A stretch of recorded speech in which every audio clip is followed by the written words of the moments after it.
Hey everyone, and welcome back. Ready for another deep dive where we, actually unpack stuff that can make a real difference. Absolutely. This time we're diving back into 10 ways to value yourself Love that book. by the Recovering Nice Girl. And we're looking at chapters 5 and 6 this week. Okay. So we're already halfway through if you're just joining us. But these chapters, I got to tell you, they really hit home. Setting goals that actually light us up Yes. and treating our bodies with the respect they deserve. It's so key, isn't it? It really is. So, chapter 5, set purposeful goals. It's kind of basic, right? Like, yeah, goals. Got it. We've all heard that before. Right.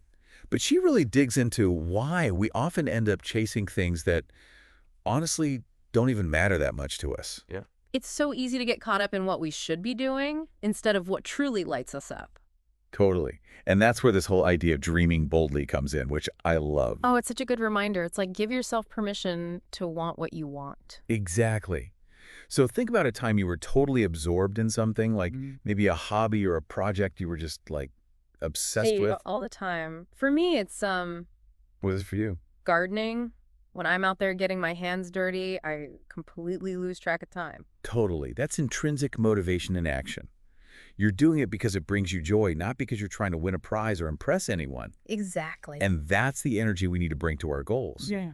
And she even says, you're not here to live a life of quiet desperation or to chase goals that don't fulfill you. Like, mic drop, right? Right. It's a call to action. Totally. So let's say we're clear on the why. We want to feel that joy, that sense of purpose. What about the how? Yeah, how do we make it happen? Well, chapter 6 jumps right into that. And this one really got me thinking about my body in a whole new way. Yeah, tell me more. Well, she calls it our lifelong companion.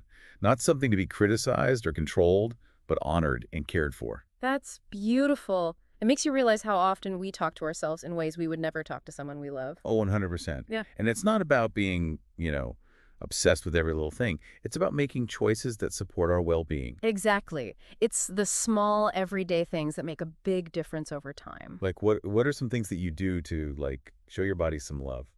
Honestly, getting enough sleep is huge for me. Like, if I'm running on fumes, everything feels harder. Oh, for sure. Sleep is, the foundation. It is. Also, moving my body in ways that feel good doesn't have to be a crazy workout, just something to get the energy flowing. Yeah. And what about food?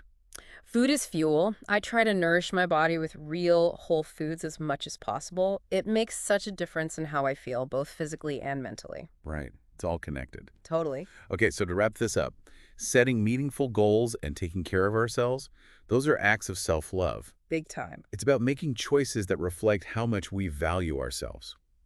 So, I'm going to leave everyone with a question, and feel free to share your answer with us on social media. If you truly valued yourself, what's one small action you could take today? Ooh, that's a good one. Love it. Right.